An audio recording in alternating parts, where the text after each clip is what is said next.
Hello, today is Thursday, August 28th, 2008, and this is Brian Shannon from alphatrends.net. We had a nice up day here today. The S&P 500 gained 1.3% with a $1.67 gain in the SPY, and the back and forth battle continues in here.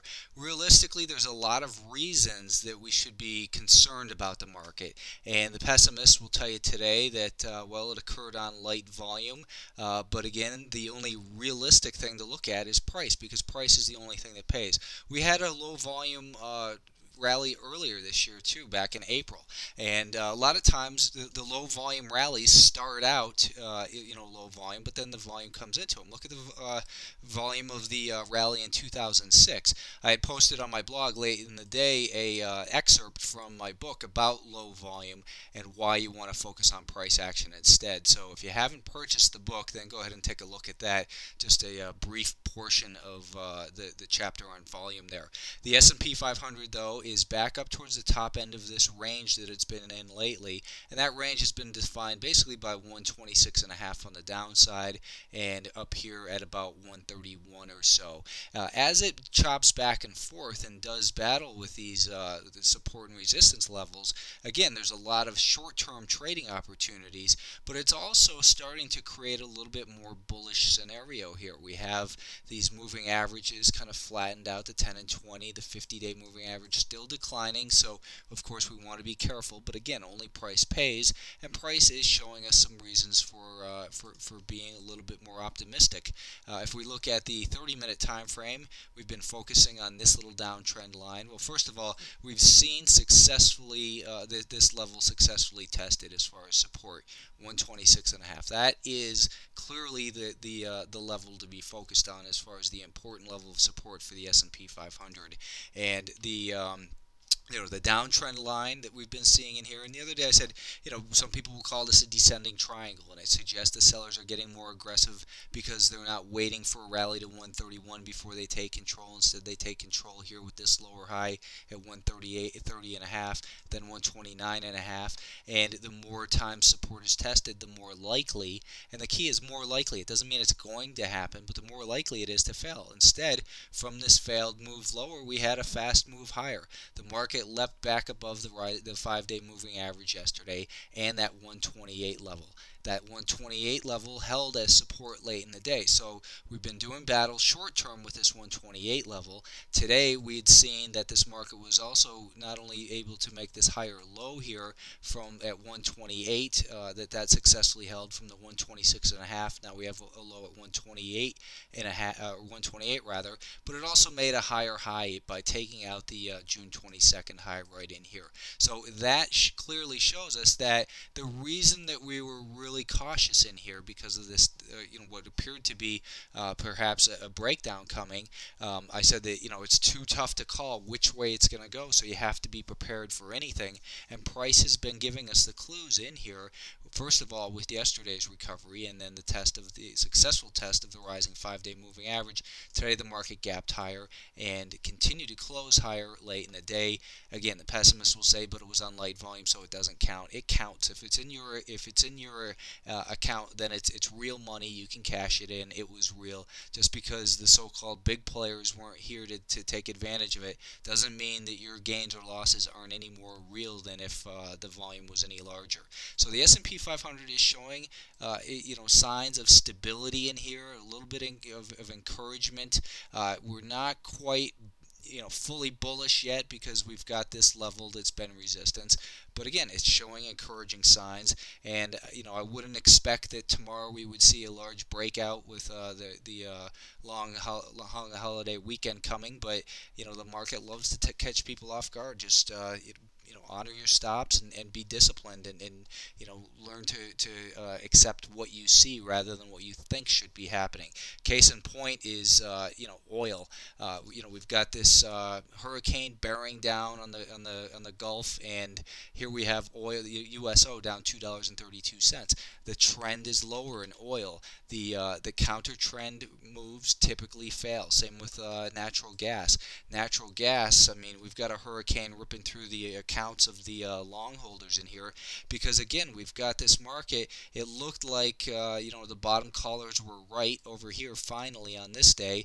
The market gapped up on Tuesday, had a little follow through Wednesday, but each time the market closes near the lows of the day, or certainly lower than where it opened. And today we saw a massive volume in here in the UNG natural gas ETF, and this thing just really got creamed. And that's not what's supposed to happen.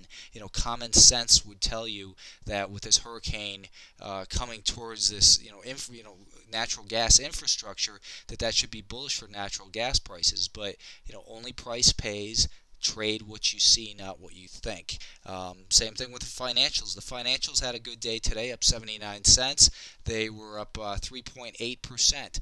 What we've seen in here is a key level of support tested again this week at $19.75. The market appeared as though it might be getting ready to break down, but the buyers came in from that failure. I think a lot of people were betting short in here, and as the market proved them wrong, they're scrambling in here today. And it doesn't mean that we haven't ultimately seen the lows for the XLF.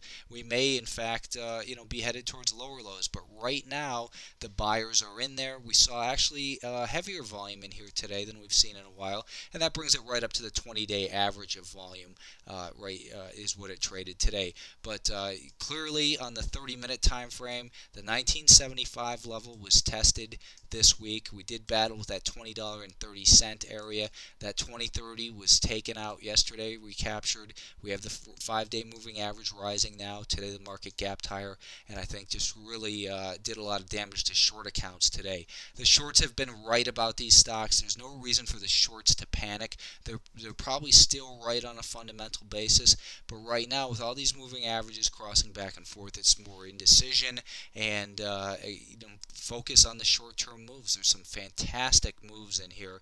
They're counter trend, so I think you've got to be quick with them and really not trust them on an overnight basis. But there's always the exception to the rule. But I like to be more conservative about it and not be a gambler or better on certain things. I'd rather look for the low risk, high probability trade setups. And earlier in the week, I'd done a couple of those live video reviews of stocks and where the potential opportunity was. And if you remember, what I was saying is there's a lot of bullish looking setups in the market, and a lot of times it's the stocks that lead the market. The market doesn't necessarily lead the stocks all the time. In other words, is it a market of stocks or is it a stock market? The theory of it's a stock market means that if the market's up 2%, well then everything else should follow it. Or is it more of a bottoms up type of approach, which is the way I like to look at the market, is look at it on an individual stock by stock basis and trade each stock on its own merits with an overall consideration of where we are in the market. But because obviously the market does, if the market's down 3%, your chances for long side trades aren't going to be as high as if the market was up 3%. But there's always stocks that trade based on their own merits. The NASDAQ 100, the Qs, we had seen a test of this level that we've known obviously has been an important level, this prior resistance. I had mentioned a few times on the blog, looks like we're getting a test, looks like we're testing it. Now it looks like a successful test, question mark, 2 days ago. And now that we've moved away from that level, again, we can see that $46.10 is clearly a key level for this market to hold above. Breaking below that, because we've tested it again, would do considerable damage to this market, just as breaking below the 126.5 level would do considerable damage in the S&P 500. But back to the NASDAQ, we had in here also, the market was battling with this downtrend line right here that's been in place for maybe the last 7 or 8 sessions, 5 or 6 sessions actually, and we're holding above there. We've got that 5-day moving average flattening out too. We've got this this little failed breakdown below that $46.30 level from 2 days ago, and today we see that what does it look like? All my data's not even in there. That's pretty odd. I don't know what let me put this on pause a second. Okay, well that was strange, but I've got my 10-minute chart back up right now, and again, this downtrend line right here is what this market has been battling with, and not quite convinced that it really took it out, but we have the 5-day moving average not only flattened out but starting to turn higher slightly. This market didn't see the follow through that the S&P 500 did, and what we're seeing is a little bit of resistance here at this prior level of support. That was actually resistance back here as well.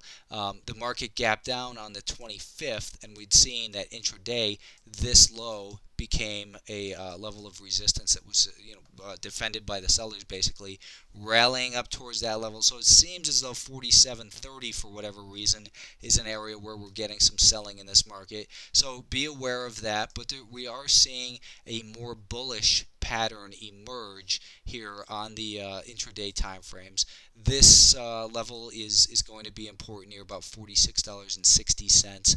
That's our first higher low, considerable higher low here on the 30-minute time frame that we want to take into consideration. That if it breaks below 46.30, then you want to become more defensive again.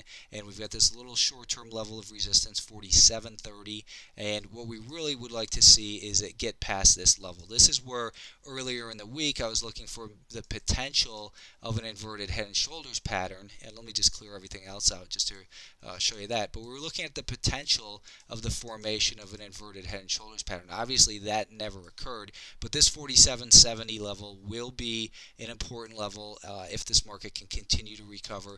And the daily picture is looking a lot more bullish and very similar, I think, to back in April, when again the market rallied on not really substantial volume. The bigger volume came in over here and then on the downturn. But markets can rally on relatively light volume as long as there's an absence of supply and there are buyers out there. But we're still not out of the woods yet, but we're seeing some encouraging signs in this market. Just take it easy tomorrow because it's likely to be very light volume, and it can be tough, trading in those conditions before a long holiday weekend.